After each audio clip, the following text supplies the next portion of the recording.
Telangana tourism corporation దోచుకున్నోళ్లకు దోచుకున్నంతగా మారింది. గత మంత్రి అండదండలతో అడ్డగోలు వ్యవహారాలు మొదలుపెట్టిన అధికారులు ప్రభుత్వం మారిన పద్ధతి మాత్రం మార్చుకుంటున్నట్లుగా కనిపించడం లేదు. ఇప్పటికీ తమకు కావాల్సిన వాళ్లకు కావాల్సినట్లన్నట్లుగా వ్యవహారం సాగుతూనే ఉంది. పక్కాగా వ్యవహరిస్తూ కార్పొరేషన్ ఆదాయం పెంచాల్సింది పోయి రూల్స్కు విరుద్ధంగా వ్యవహరిస్తున్న ప్రైవేట్ వ్యక్తులకు సహకరిస్తూ టూరిజం కార్పొరేషన్కు రావాల్సిన ఆదాయానికి గండి కొడుతున్నారు. హైదరాబాద్ నడిబొడ్డున సాగిన లీజ్ వ్యవహారం చూస్తే టూరిజం కార్పొరేషన్ పనితీరంత ఘోరంగా ఉందో అర్థమైపోతుంది.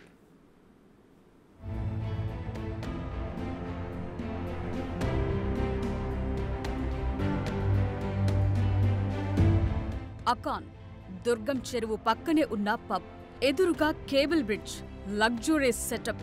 అక్కడుండే హంగామానే వేరు. ఎంతో డిమాండ్ ఉన్న ఆ ప్రాంతం అగ్రిమెంట్ రూల్స్ బ్రేక్ చేసినా, నిబంధనలకు విరుద్ధంగా నిర్మాణాలు చేపట్టినా, రెంట్ ఎగ్గొడుతున్న టూరిజం కార్పొరేషన్ అధికారులకు మాత్రం చర్యలు తీసుకోవటానికి చేతులు రావటం లేదు. అసలు ఎంతో ఖరీదైన ప్రాంతంలో ఉన్న ఈ భూమిని కట్టబెట్టడంలోనూ భారీగా ప్లానింగ్ జరిగిందన్న ఆరోపణలున్నాయి. దుర్గం చెరువు ఎదురుగా ఉన్న ఈ ప్రాంతంలో టూరిజం కార్పొరేషన్ కు 3526.6 చదరపు గజాల స్థలముంది.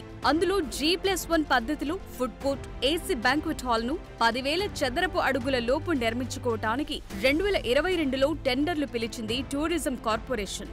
దుర్గం చెరువు పక్కనే ఎంతో డిమాండున్న ఈ స్థలానికి ఏడాదికి కేవలం 24 లక్షలు మాత్రమే లీజ్ ధరను నిర్ణయించి టెండర్లను ఆహ్వానించింది.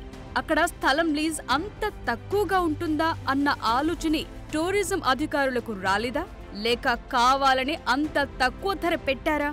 ఈ ప్రశ్నకు సమాధానం లేదు. వాస్తవానికి ఈ ఏరియాలో గజం ధర 3 లక్షల పైనే పలుకుతోంది. ఈ లెక్కను చూస్తే 3526.6 గజాల విలువ 100 కోట్ల పైమాటే. 100 కోట్ల విలువైన ఈ స్థలాన్ని నెలకు కేవలం 5 లక్షల అద్దెకిచ్చేశారంటే టూరిజం కార్పొరేషన్ ఎంత అద్భుతంగా పనిచేస్తోందో అర్థం చేసుకోవచ్చు.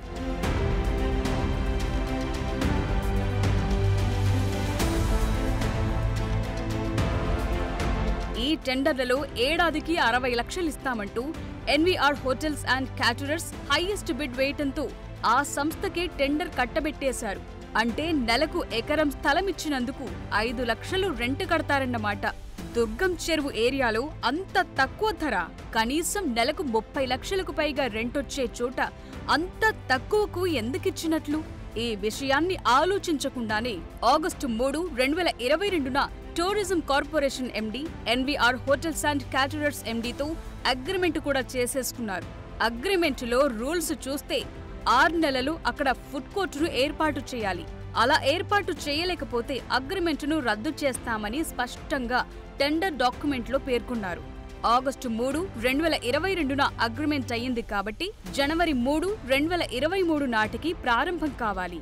కానీ అకాన్ ప్రారంభమయ్యింది జనవరి 2024లో. టూరిజం కార్పొరేషన్ ఇచ్చిన సమయం కన్నా ఏడాది ఆలస్యంగా ప్రారంభించారన్నమాట. లెక్క ప్రకారం జనవరి 3, 2023నే అగ్రిమెంటును రద్దు చేసుకుని మళ్లీ టెండర్లను టూరిజం కార్పొరేషన్కు పిలవాలి. కానీ ఎందుకు అగ్రిమెంటును రద్దు చేయలేదు? టెండర్ పొందిన వ్యక్తులతో కుమ్మక్కయ్యింది ఎవరు?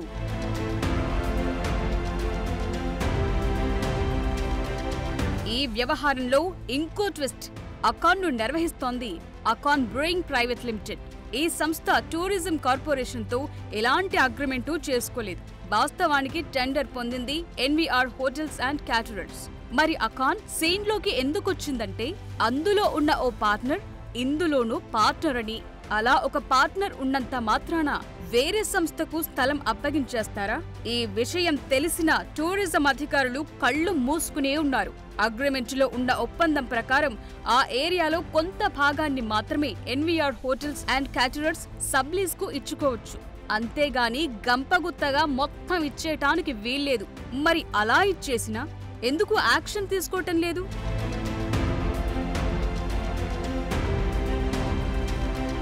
అగ్రిమెంటులో ఉన్నదాని ప్రకారం 10,000 చదరపు అడుగులకు మించి నిర్మాణం చేపట్టకూడదు. మిగిలిన స్థలమంతా పార్కింగ్కు మాత్రమే వాడాలి. కానీ రూల్స్ ను ఉల్లంఘించి 32,000 చదరపు అడుగులకు పైగా నిర్మాణం చేసింది అకాన్ మేనేజ్మెంట్. ఒకవేళ అలా చేస్తే ముందస్తుగా టూరిజం కార్పొరేషన్ కు చెప్పి ఎంత ఎక్కువగా నిర్మిస్తే అంతకు తగ్గట్లుగా లీజ్ అమౌంట్ను మార్చాలి. ఈ లెక్కన నెలకు 16 లక్షల రూపాయలు చెల్లించాలి. కానీ ఆ విషయం చెప్పలేదు సరికదా, టూరిజం అధికారులు వెళ్లి గుర్తించి నోటీస్ ఇచ్చిన రెస్పాన్స్ మాత్రం లేదు. అయినా టూరిజం కార్పొరేషన్ పెద్దలు మాత్రం యాక్షన్ తీసుకోవటానికి వెనకాడుతున్నారు. పైగా 3 నెలలుగా అగ్రిమెంటులో రాసుకున్న లీజ్ మొత్తాన్ని కూడా చెల్లించటం లేదు. ఒప్పందంలో ఉన్న నిబంధనల ప్రకారం 3 నెలలకు మించి బకాయి పడితే అగ్రిమెంటును రద్దు చేసి పబ్ను స్వాధీనం చేసుకోవచ్చు. కానీ ఇంతవరకు అలాంటి చర్యలు తీసుకోవటానికి కూడా టూరిజం కార్పొరేషన్ సాహసించటం లేదు. హైదరాబాద్ నడిబొడ్డున ఇంత యథేచ్ఛగా నిబంధనల ఉల్లంఘన జరుగుతుంటే టూరిజం కార్పొరేషన్ అధికారులు ఎందుకు సైలెంట్ గా ఉంటున్నారు? ఎవరితో లాలూచి పడుతున్నారు? టూరిజం కార్పొరేషన్లో పనిచేస్తూ అకాన్కు సహకరిస్తోందెవరు? గత ప్రభుత్వ హయాంలో టూరిజం శాఖలో అప్పటి మంత్రి అండదండలతో అడ్డగోలుగా వ్యవహరించిన వాళ్లు చాలా మంది ఉన్నారన్న ఆరోపణలున్నాయి.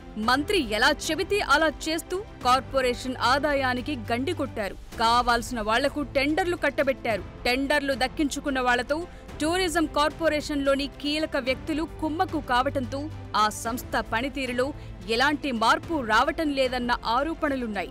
అందుకు ఉదాహరణే ఈ అకాన్ దందా. ఇప్పటికైనా ప్రభుత్వం టూరిజం కార్పొరేషన్ను ప్రక్షాళన చేయకపోతే ప్రభుత్వ ఆదాయానికి భారీగా గండిపడే ప్రమాదముంది.